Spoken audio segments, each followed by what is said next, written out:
जय गुरुदत्त। मैं तेजस त्रिवेदी आप सभी का श्री दत्त वैदिक एस्ट्रोलॉजी चैनल पर स्वागत करता हूं। दर्शक मित्रों, आज हम एक बहुत ही महत्वपूर्ण विषय पर बात करने जा रहे हैं। हमारे जीवन में एक पड़ाव ऐसा आता है कि जब हमें तय करना होता है कि हम स्वयं के जीवन में आगे बढ़ने के लिए कौन सा रास्ता पसंद करें, वास्तव में मेरे लिए कौन सा करियर पसंद करना उचित होगा जिससे कि मैं स्वयं के जीवन में आगे बढ़ सकूं। अब ऐसी परिस्थिति में हमारा अंक ज्योतिष हमारे लिए मार्गदर्शक का काम करता है।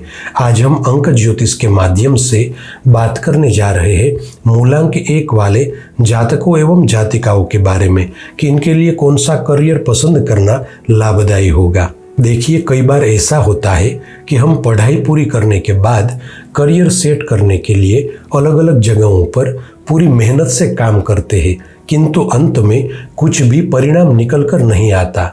इधर उधर की ठोकरें खाते खाते हम थक जाते हैं, किंतु सफलता नहीं मिलती। और इसका कारण बस एक ही होता है कि वास्तव में हम जो काम कर रहे हैं उस काम के लिए हम बने ही नहीं होते। तो आज हम इस वीडियो में चर्चा करेंगे कि मूलांक 1 वाले लोगों के लिए ऐसा कौन कौन सा कार्य क्षेत्र है जहां पर आपको सफलता प्राप्त होगी। यदि आपका जन्म किसी भी महीने की 1, 10, 19 या 28 तारीख को हुआ है तो आपका मूलांक 1 माना जाएगा। इसलिए आपका जन्म इन बताई गई तारीखों में हुआ है तो इस वीडियो में हमारे साथ अंत तक जुड़े रहे। दर्शक मित्रों, मूलांक 1 वाले लोगों का व्यक्तित्व, स्वभाव, जीवन शैली इत्यादि से जुड़ी दिलचस्प जानकारी हमने आगे के वीडियो में दी है। यदि आप उसे देखना चाहते हैं तो ऊपर आई बटन में क्लिक करके देख सकते हैं, किंतु आज हम केवल बात करेंगे मूलांक 1 वाले लोगों के करियर के बारे में। प्रिय साथियों, मूलांक 1 के स्वामी ग्रह सूर्य होने की वजह से इन लोगों में कई तरह की विशेषताएं पाई जाती है।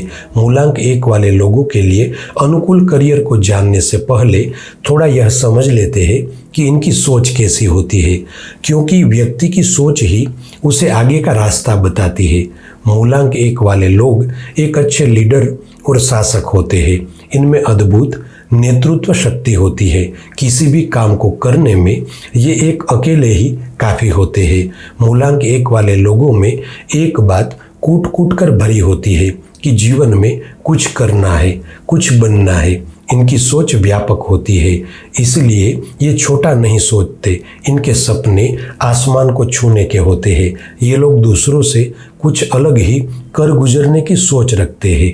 ज़्यादातर देखा गया है कि ये लोग आगे से चली आ रही परंपराओं को तोड़कर अपना रास्ता खुद तय करते हैं और ये ऐसे रास्ते पर आगे बढ़ते हैं कि इनकी बदौलत दूसरों को भी काम मिले और दूसरों का भला हो, ऐसी भावना इनमें पाई जाती है।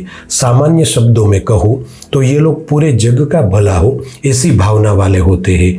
हालांकि मूलांक 1 वाले लोगों के लिए सबसे चुनौतीपूर्ण बात यह होती है कि इनकी आयु के 24वें वर्ष तक ये तय नहीं कर पाते कि करना क्या है, किंतु इनकी आयु के 24वें वर्ष के बाद इन्हें स्पष्ट हो जाता है कि अब किस दिशा में आगे बढ़ना है। दर्शक मित्रों, मूलांक 1 के स्वामी ग्रह सूर्य है, जिस वजह से इनमें रचनात्मक कार्यों को करने की अद्भुत क्षमता होती है। इसलिए आपके लिए मैन्युफैक्चरिंग का कार्य क्षेत्र अत्यधिक लाभपूर्ण रहेगा। जैसे कि मैंने आगे बताया कि मूलांक 1 वाले लोग अच्छे लीडर और अच्छे शासक होते हैं। इनमें दूसरे लोगों को आकर्षित करने की अच्छी क्षमता होती है। अतः मूलांक 1 वाले लोगों को राजनीति के क्षेत्र में भी सफलता प्राप्त होती है। साथ ही मूलांक 1 वालों का IQ लेवल काफ़ी अच्छा होता है, जिस वजह से आप एक मार्गदर्शक का काम भी कर सकते हैं। जैसे कि शिक्षा विभाग से जुड़े सभी कार्य क्षेत्र, राजदूत, होटल मैनेजमेंट, वकालत। इसके अलावा जिन क्षेत्रों में जोश की अधिक ज़रूरत होती है, जैसे कि पुलिस विभाग, सेना विभाग और नौसेना क्षेत्र में भी आपको सफलता प्राप्त होगी। मूलांक 1 वाले जातक काफ़ी सुलझे हुए होते हैं, जिस वजह से नौकरी के साथ साथ बिजनेस पर भी इनकी पकड़ मजबूत होती है। इनको ठेकेदारी का क्षेत्र, ग्राफिक डिजाइनिंग का कार्य, शिल्पकला का क्षेत्र, फोटोग्राफी, जवाहरात का क्रय विक्रय का कार्य, इलेक्ट्रिक और इलेक्ट्रॉनिक का कार्य क्षेत्र और चिकित्सा संबंधित क्षेत्र में भी आपको सफलता प्राप्त होगी। साथ ही मूलांक 1 वालों पर सूर्य ग्रह का विशेष प्रभाव होने से आपको खेल जगत में भी काफ़ी नाम और शोहरत प्राप्त होगी और खेल जगत से जुड़ी वस्तुओं का व्यापार भी आपके लिए लाभदायी होगा। यहाँ तक कि आपके लिए कृषि क्षेत्र और वित्तीय सलाहकार का कार्य क्षेत्र भी लाभदायी है। साथियों, आज के लिए बस इतना ही। ऐसी ही ज्योतिषी संबंधित जानकारी के साथ अगले वीडियो में फिर से मिलेंगे। जय गुरुदत्त।